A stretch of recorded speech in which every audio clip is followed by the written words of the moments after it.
The David Pakman Show at davidpakman.com.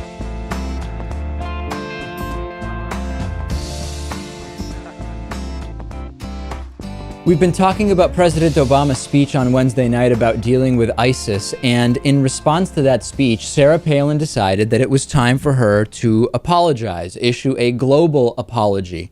And I was very, very interested in seeing what this was about. Was she apologizing for the fact that she ran for president in 2008 and became a complete political sideshow, embarrassing the American political establishment on a worldwide scene? No, that's not what it was. Was she apologizing for the fact that her family was embarrassingly involved in a huge brawl over the weekend?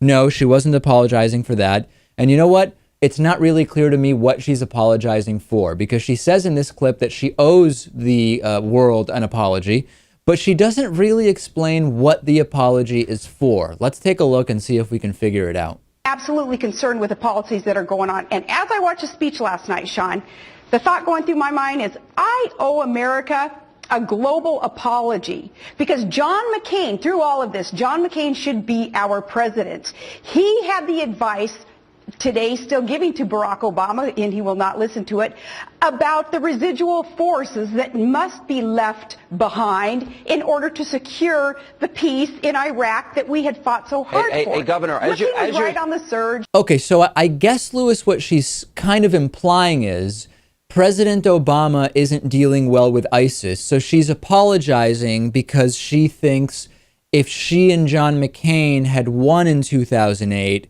maybe they'd be president and vice president now, and things would be going better in dealing with ISIS. Is that kind of what she's saying? It sounds like that is what she's saying. Of course, she's saying that she's apologizing that she ruined that campaign.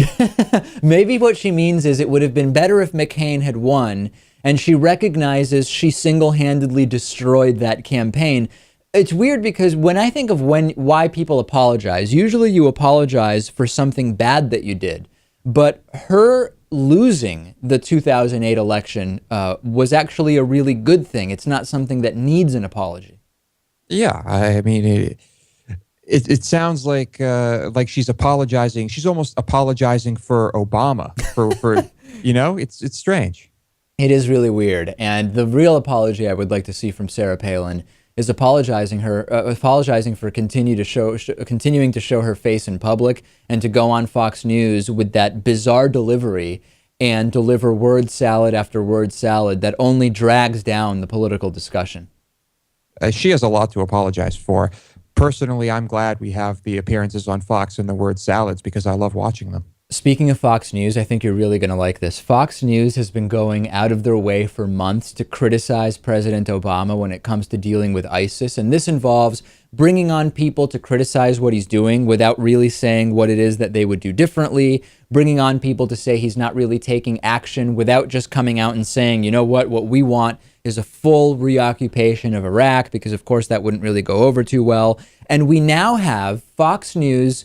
You know how when you watch these cable news channels now, increasingly the box where there's an actual person talking is smaller and smaller because there's all sorts of stuff over the screen. You've got tickers scrolling at the bottom. You've got the upcoming stories on the right side of the screen. You've got time and temperature on the top of the screen. You can barely even see what's going on, Lewis. And as it happens on Fox News, those different on-screen graphics contradicted each other. This is just unbelievable. We have here, and I have this up on the screen for our television audience, you will see that one of the graphics on during this discussion about how bad Obama is on ISIS says, Obama has not taken any military action against the Islamic State.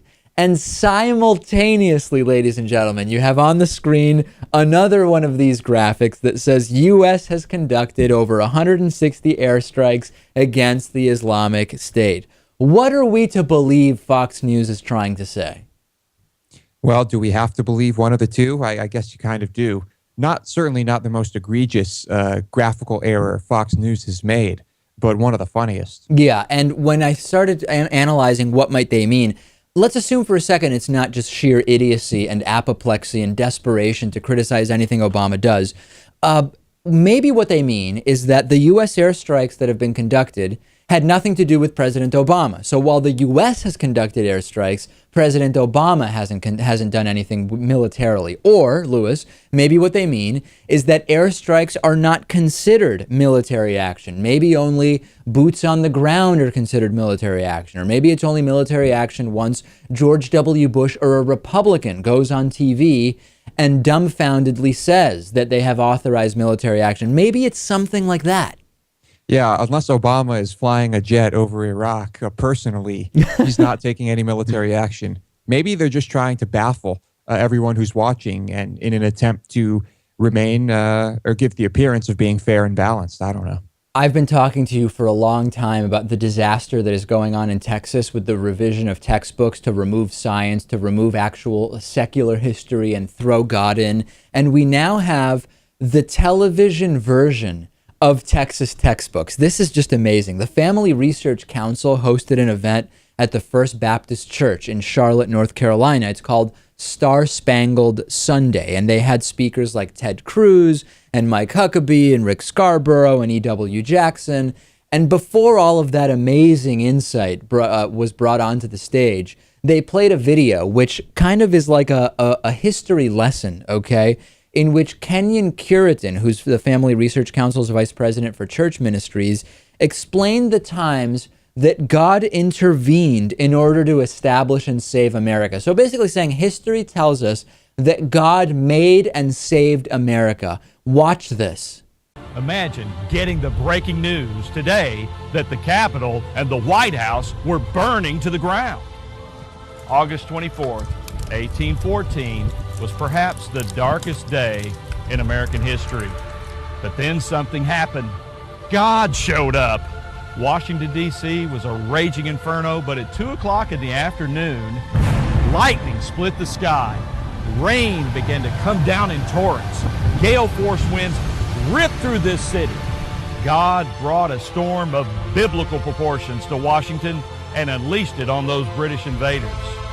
That's right, Lewis. Time and time again, God providentially intervened in American history to protect this nation.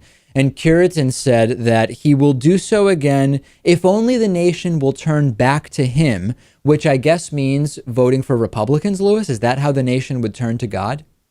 I think that's the only way to do it. You have to elect, because God can't do it himself. No. We have to elect the people who will represent God. This is the TV version of Texas textbooks and what they are becoming. Why didn't God stop the British from burning Washington in the first place? Oh, well, no, Lewis, God works in mysterious ways. And however, there's no mystery that it was God that sent the rain at 2 p.m. that day. Well, what was God doing during 9/11? Well, no. Listen, God works in mysterious ways, but what we know for sure is after 9/11, God told George W. Bush and Pat Robertson to go into Iraq. God always works in mysterious ways, except when it's politically advantageous to say you know exactly what God did.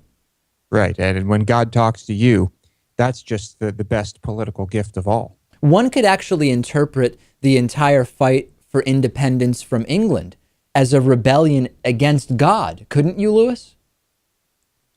Some people could interpret it that way. Some people could interpret jamming their toe on their bed in the morning, something having to do with God too. It's really anything goes.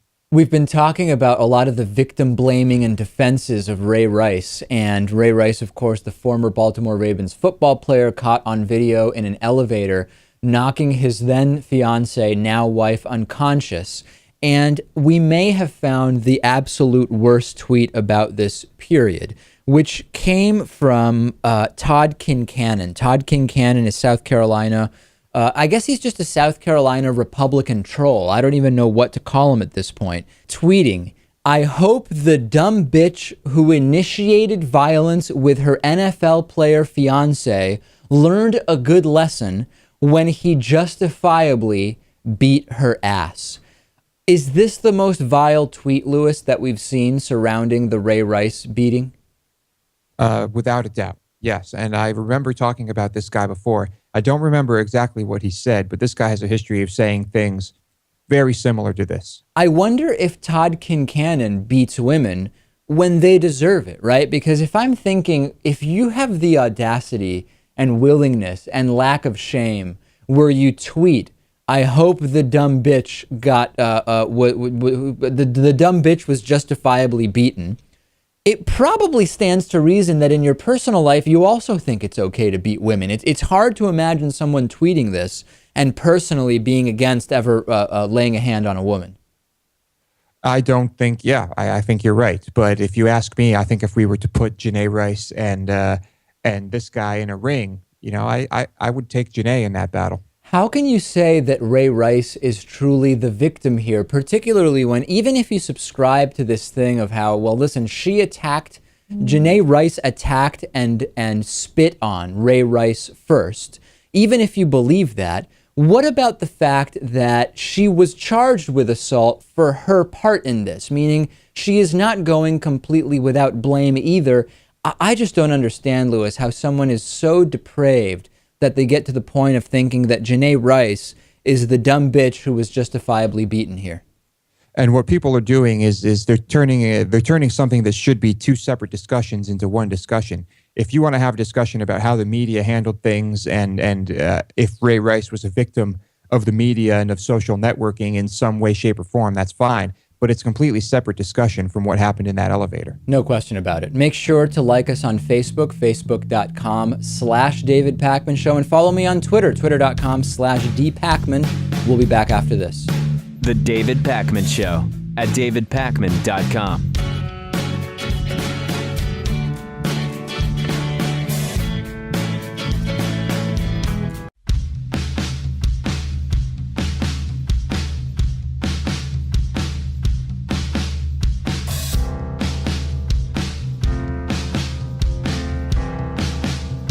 Welcome back to the David Pakman Show. The David Pakman Show membership program is made possible in part by liberalbias.com. Liberalbias.com is producing a new weekly video feature on their YouTube channel called Liberal Bias Video.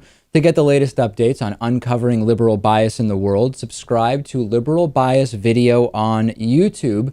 Today's new member of the day is Trevor Hill. Trevor, thank you for being a David Pakman Show member. And if you would like to have a free David Pakman Show t-shirt and bumper sticker with your new membership, if you've been thinking of signing up, email us and say, David, I want one of the discount packages. We had 15. We are now down to only 4.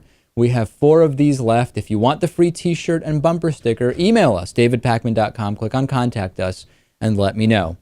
I have some really funny video from our friends over at Fox and Friends on Fox News. Fox and Friends host Steve Doocy and Elizabeth Hasselbeck suggested yesterday that schools that are doing Meatless Monday or having a meatless menu one day a week for school lunches are brainwashing children with propaganda. This is insane. Texas Agriculture Commissioner Todd Staples, in an op-ed, said that these Meatless Mondays are part of a carefully orchestrated campaign to turn students into vegetarians. They had him on the program to talk about this, and this is how it went. But what we have here is a Meatless Mondays campaign that's really an agenda-driven campaign.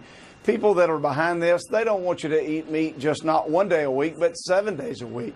And obesity and unhealthy lifestyles are caused because of inactivity and because of not having a balanced diet, and it's just sending the wrong message to our kids. Look, this is not about meat, it's about hunger, and we need to educate our kids the right way and not have agenda-driven campaigns. So you say that Meatless Mondays are brainwashing? Clearly it is, because we know that a balanced diet is what children need. And the people that are really pushing this are saying that having Meatless Monday options is somehow a healthier option menu, and that it's better for the environment. And this all stems from anti-animal agriculturalists who are trying to blame animals for some of our environmental problems. If they really were concerned about this, they'd be promoting a walk to school Wednesdays, because transportation is much worse than any kind of ag production, but that's absurd. That's why they're not doing it. Interesting point there. I mean, is there not choice here for parents? Why should our children be subjected to such propaganda? Just as a side note, I mentioned this only in passing, that Todd Staples has received more than $100,000 in campaign contributions from beef producers and ranchers over the past few years and has lashed out against Meatless Mondays in the past. The director of communications for the Texas Department of Agriculture was asked about these contributions, and Brian Black said, oh, no, no, no. That $100,000 is completely unrelated to Todd Staples' campaign against Meatless Mondays. I believe it, Lewis. Why would they lie? Yeah, there's no conflict here. I don't understand what's wrong with having one vegetarian meal. There's a lot of people in this country who think that if you don't have a piece of meat with your dinner, maybe fish included, that it's just not a meal. And the funny thing is that my parents are included in that. Oh, are they really? Your parents are into the meat with every meal thing?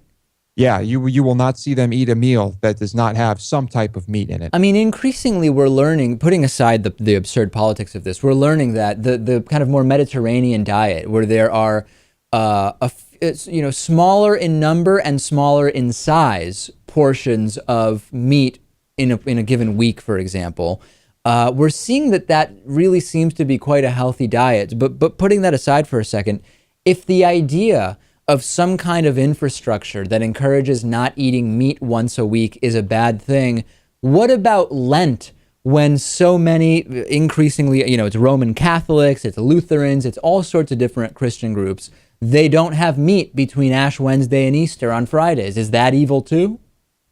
I think they're still allowed to eat fish, though. Is that right? That counts. That doesn't count. Yeah. But you see what I'm saying, right? Which is the idea that any kind of established, on this day we don't eat meat thing is any kind of conspiracy plot or propaganda seems ridiculous, because you never hear it when it comes to giving up meat for Lent, which, by the way, I've never fully understood anyway. Yeah, but honestly, it's probably saving the schools money as well. Having this one day a week, it's probably cheaper to have these vegetarian meals. So overall, I think, yes, it's a good thing. A Republican has resigned after saying that women on welfare should be sterilized. This is former State Senator Russell Pierce, who resigned as the first vice chair of the Arizona Republican Party after making some criticism on his radio show about women on welfare on a recent episode of the Russell Pierce Show. According to the New Phoenix Times, he told a caller, "You put me in charge of Medicaid, the first thing I'd do is get Norplant birth control implants or tubal ligations. Then we'll test recipients for drugs and alcohol. And if you want to reproduce or use drugs or alcohol, then get a job." And then later in the episode, he said, "I know there's people out there who need help, and my heart goes out to them too. But you know what? That should never be a government role. That's a role for family, church, and community." In a statement announcing his subsequent resignation, he called the criticism of his remarks a mistake. He says that there was a discussion about abuses to our welfare system and that these were not even his comments, that it was someone else's idea, Lewis, to sterilize women, but he is still resigning. And what I love about this is, if you were to use all of his ideas, how much money per welfare recipient would you be spending on all this nonsense? Well, we saw with the drug tests that it was just absurdly wasteful, right? I think it was in Utah, something like 0.25% of welfare recipients tested positive for drugs, and it cost like 30 or 40 grand or something like that. And then you have to think, well, how much time then does it take to make back that money if indeed you cut the benefits? I mean, these ideas, not only are they absurd and discriminatory, they're rarely fiscally conservative. That's the thing. I mean, imagine how much surgical procedures would cost on all of these welfare recipients. It would be astronomical. The other ridiculous thing is that you're looking here at a permanent or semi-permanent solution, so to speak, to a so-called problem that is very temporary. Over 80% of people on welfare are on it less than 5 years. About half are on it less than 2 years. So why would you suggest a sterilization solution to people being on welfare for 1, 2, or, certainly the overwhelming majority, way less than 5 years? It's ridiculous. If you're Russell Pierce, you probably don't want people who have ever collected welfare or ever might need to collect welfare reproducing. I would just assume that that's his logic. Really weird stuff from former Republican South Carolina Governor Mark Sanford. Mark Sanford is the guy who went missing, a few years ago, His staff said he's hiking the Appalachian Trail. Turns out he was actually in Argentina with his mistress. Later, he was in the middle of the beginning of the breakdown of his marriage with Jenny Sanford, his now ex-wife. He was found sneaking around in the bushes outside of her house, which was also incredibly odd. Then he became a congressman in South Carolina. He was reelected by the people of South Carolina after all this nonsense. The latest now is, first and foremost, he broke up with his girlfriend. This is the Argentinian girl, the Argentinian woman, via a long rambling rant on his Facebook page. This is bizarre. I'll read a little bit from it. No relationship can stand forever. This tension of being forced to pick between the one you love and your own son or daughter.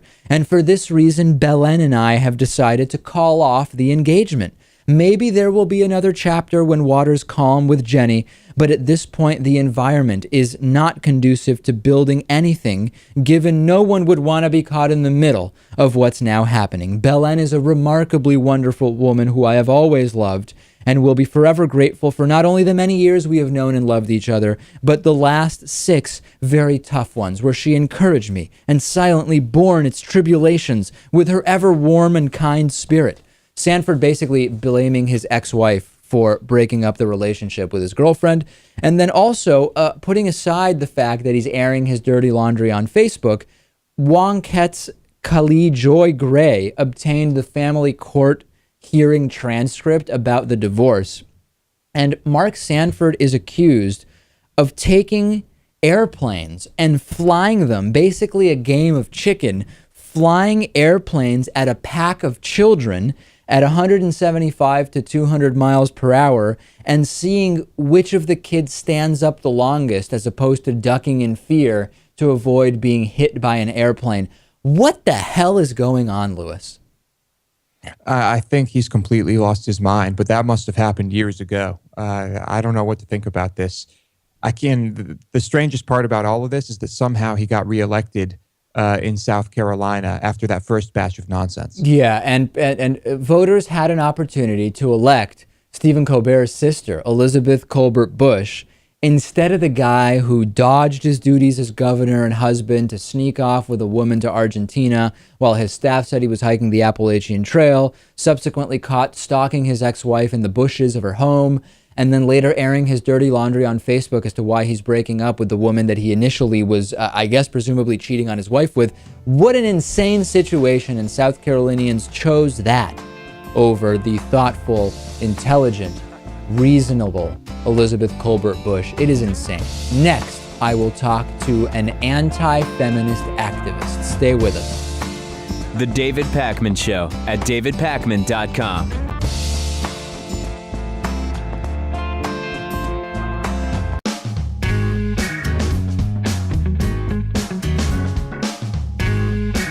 Welcome back to The David Pakman Show. I'm joined today by Karen Strawn, who's a vocal anti-feminist who's been blogging about feminism, masculinity, and gender politics since 2010. Karen, it's really great to have you on. You know, I spent a lot of time in the last week, and particularly the last couple of days, reading a lot of what you've written, seeing some of the debates you've had. And I don't think it'll be a surprise to the audience that you and I are definitely not in the same place on this particular issue. But I'm more interested in kind of figuring out how, you know, presumably before you were a vocal anti-feminist, you were an anti-feminist that was less vocal, and maybe before that you were something else. So when in your life did you first start paying attention to the issues about which you blog? Well, I first started paying attention to them when I was a kid. And a lot of it seemed really sort of contradictory, incongruous. A lot of what the rhetoric is about equal rights. My parents instilled in me a huge sense of the fact that responsibilities go along with rights. And a lot of what I saw as far as feminism and where this sort of the mainstream culture was going was in the direction of giving women more rights and fewer responsibilities. So that was something that always stuck in my head, even from the time that I was like, you know, a preteen and a young teenager, right? But it probably wasn't until I was an adult, married with kids. I had a friend who she'd been through a master's program in education, and there were some of the things that she said about, because I had mentioned to her once that I had neighbors. We used to listen to them fight all the time. It seemed from the noises and all of the screaming that the woman was the primary aggressor in that relationship. She would just flip her, she would flip out probably about once a month, and there would be loud bangs and thuds as she threw things at him, and she would follow him from room to room, screaming at him, and he would just be begging her to just, let's talk about this later. And then finally, after about sometimes an hour and a half of this, of him being assaulted and attacked and verbally assaulted by his girlfriend, he would finally hit her once. And my friend who'd been through this master's program, not even in women's studies or anything like that, just in an education program, she would try to tell me that this was actually preemptive self-defense on her part, that he was really the violent party in the relationship. And it just blew my mind that anybody could think that, given the situation and how it repeated month by month, that she would go at him for an hour and a half, physically and verbally assaulting him, and then he would finally retaliate. So part of your vocal anti-feminism, if I'm hearing you correctly, was catalyzed by one friend's view about this one particular situation that she heard through apartment walls. Is that correct? Well, that I heard through apartment walls, and I had described it to her. And there was even that I kind of, that didn't really get me into it. But when I started reading, I stumbled across a men's issues blog about 5-6 years ago. And they were posting a lot of links to research on domestic violence and sort of comparing the feminist paradigm of things, that it's sort of a political issue based on men's and women's different political positions in society and the assumption of male dominance and female subordination and all of this. And therefore it predominantly or almost entirely involves a male aggressor putting his partner in her rightful place as the subordinate partner. But then I'm looking at all of this other research that indicates that that's not what it is. And when I thought back to what my friend had said and all of these mental gymnastics she had to go through to turn the man into the aggressor in that relationship and to redefine her violence as self-defensive, even when it was instigating violence and it was almost unilateral on her part. Right. And he was the one basically acting in self-defense. Okay. So, but it seems like a lot of it was really going back to this one particular relationship, right? I mean, it seems like that really made an impact on you, this one particular case. Well, not just the one particular case. I actually knew several men at that point. I knew a few women, but more men who had scars. One of them, he had scars that were still pink on his forearms from fending off his female partner when she attacked him with a knife. And he told me stories about how when the neighbors finally would call the police, he would be the one on his face in the dirt with the handcuffs on, covered in his own blood. And it was only when he was able to convey to them that, she's still in the house screaming and smashing things and her children are hiding in a closet, that they finally let him up and took her away. And what they did, they didn't charge her with domestic assault, even though she attacked him with a knife. They didn't charge her with any form of assault. They put her in the drunk tank overnight and then let her go in the morning. And this just strikes me as just absolutely bizarre. Okay, so so I think you've given a couple of examples that illustrate how your worldview on this is informed. I don't want to just only get to that because our interview will be done and we won't get a chance to get into other stuff. Let's look at for a second kind of a definition of feminism and see if we can pinpoint how these anecdotal incidents correlate with your opposition or your anti-feminism. If we look at feminism as kind of speaking generally, right? The advocacy of women's rights on the grounds of political, social, and economic equality to men, right? We're not saying superiority, but equality to men. Based on that definition, which piece of that is offensive to you, or do you feel the need to fight against? None of those. None of those things are things that I find offensive. I don't look at the dictionary definition of feminism. What I look at is the theories that they present, the theoretical framework that they're sort of working from within. What I would define as feminism is a worldview that involves the description of society as a patriarchal construct where men are uniformly privileged for their benefit and women are subordinated for men's benefit. And this is really the definition that you're going to find in women's studies courses, gender studies courses, and all of these academic feminism, scholarly feminism. And this is really what I'm attacking. I'm not attacking anybody who thinks that women should have the right to equal pay or the right to financial independence. Well, let's go beyond that, because those are kind of the easy ones, right? To say, well, no, of course, everybody should get paid the same for equal work, regardless of what their gender is. But what about something, and I know you're in Canada, but here in the US, as an example, whenever, and this happened very much in the last 18 to 24 months, there's these discussions around birth control, contraception, abortion, etc. And very often we have sitting at the tables discussing what the policies around these issues should be, almost exclusively, or sometimes exclusively, men. So if we step back, is that okay? Or do you think that there should be, since these are issues that very much so involve women, typically the contraception is either a pill or something that is on the woman's side.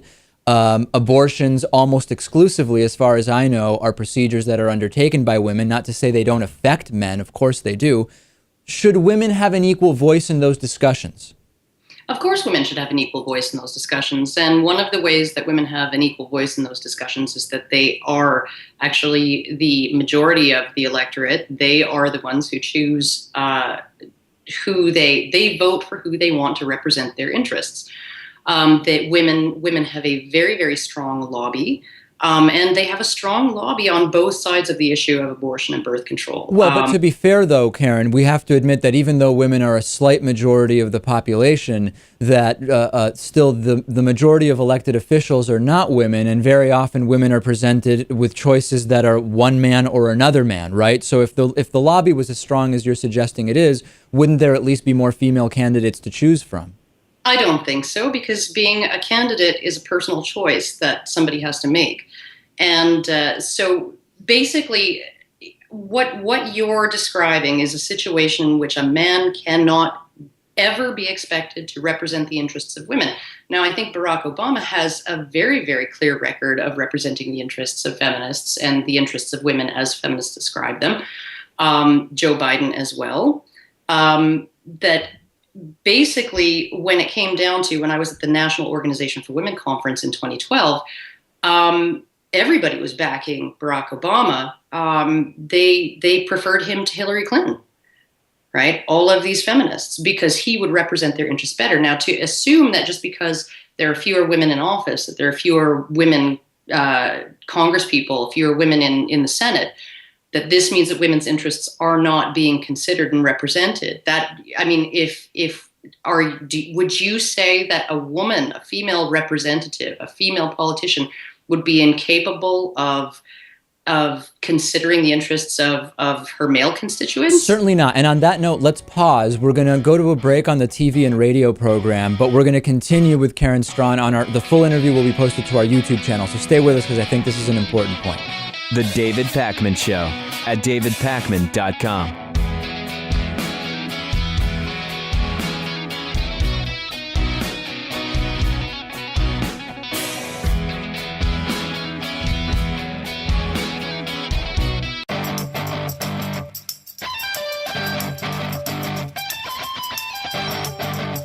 The David Pakman Show at davidpakman.com. A 93-year-old man has been charged with 300,000 counts of accessory to murder for serving as a guard at the Nazi concentration camp Auschwitz. Oscar Groening has openly talked about the 2.5 years that he spent as a guard at the Nazi death camp, but he says while he witnessed atrocities, he didn't commit any himself. But now Hanover prosecutors say he was indeed involved, noting that he helped to collect money stolen from murdered inmates to then enrich the Nazi party. He helped the Nazi regime benefit economically and supported the systematic killing, state prosecutors in the city of Hanover. Groening's attorney has declined to comment on the charges thus far. In 2005, Groening told Der Spiegel magazine about an incident where he was on ramp duty when he heard a baby crying and he saw an SS soldier grab the baby and slam it against a wall until the baby died. Now, prosecutors say he was an accessory and directly assisted in these heinous killings. So people, as usual, we're getting emails from people saying, you know, this guy's just too old. This is ridiculous. This was a long time ago. He's at very advanced age. My position on this is very, very clear, and I feel strongly about it. We have a system of laws. If there is sufficient evidence to bring charges, if a statute of limitations does not preclude prosecution, then you prosecute, and you then later, if there is a guilty verdict, you can take the advanced age into consideration for sentencing. But if we are to follow the system of laws that we have, if an alleged crime is not beyond the statute of limitations, you don't opt not to prosecute because of the unless the accused is simply unfit to stand trial. You don't opt not to prosecute simply because they're old. I would agree. I would say yes.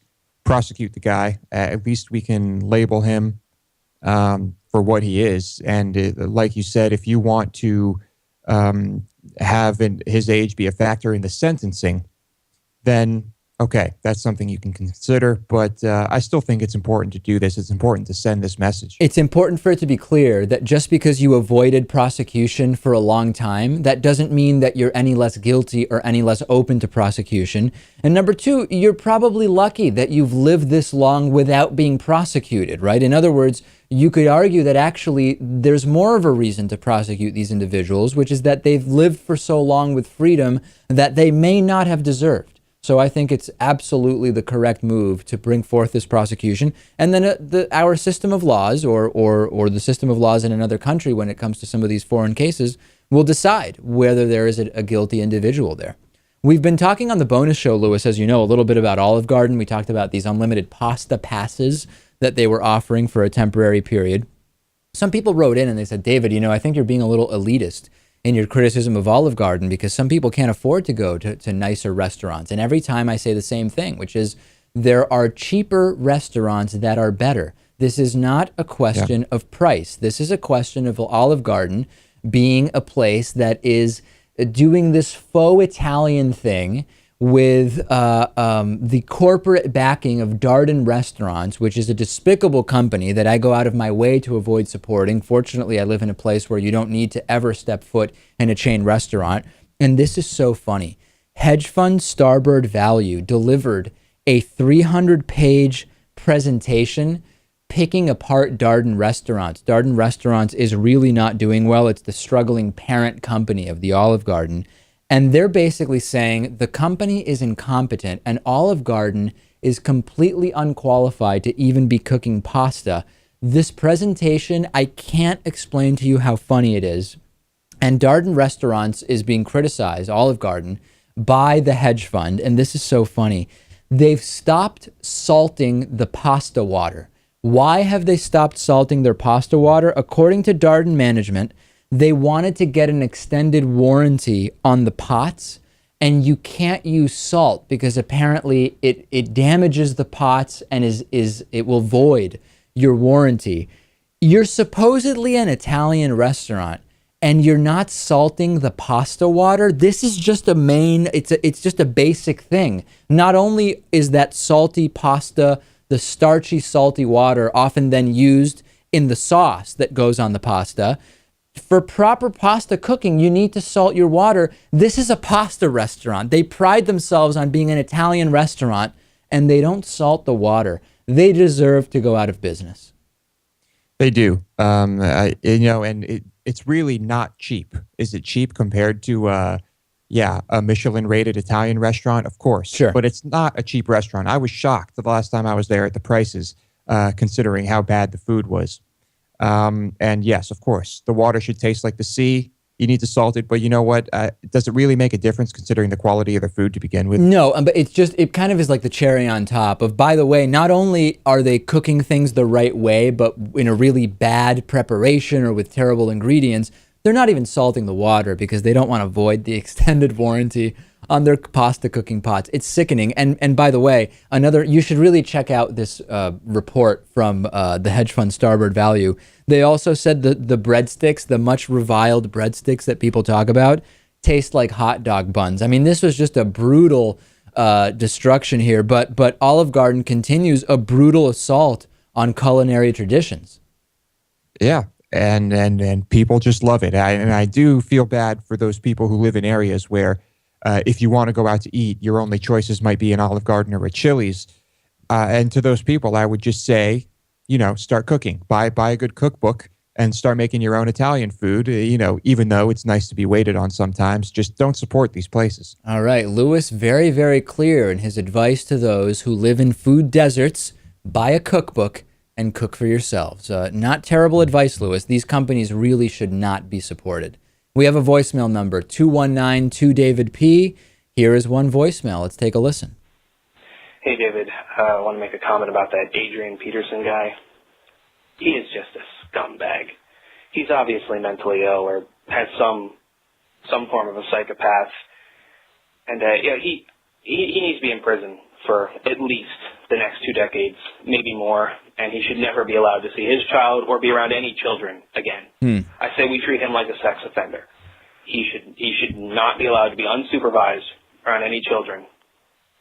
And for all the outrage we have over Ray Rice, I'm a little bit disturbed that same vitriolistic outrage is not taken towards a guy who beat his 4-year-old son. Yeah, do you agree with this? I mean, a lot of people have been emailing me saying that why all the focus only on Ray Rice, what Adrian Peterson did is absolutely heinous and the punishment should be just as strict, and others saying, well, one of those things was caught on video, the other wasn't, although certainly we have picture evidence of the abuse, no question about it. And another voicemail here, take a listen.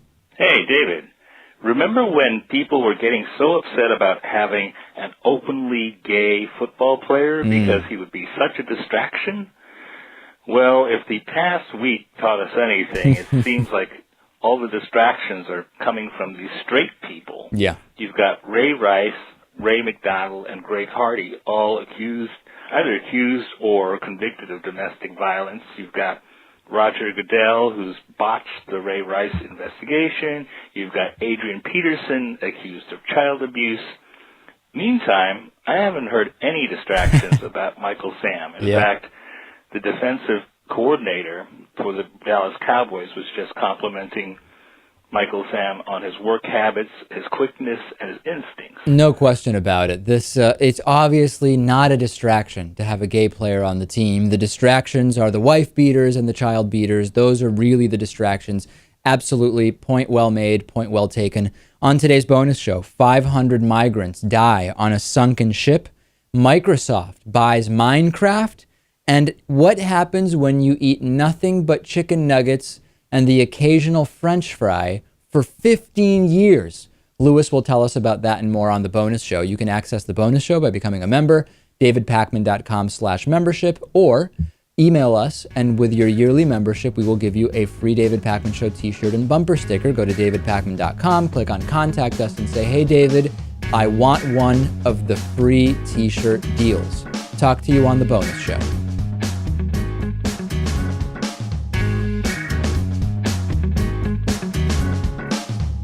The David Pakman Show at davidpakman.com.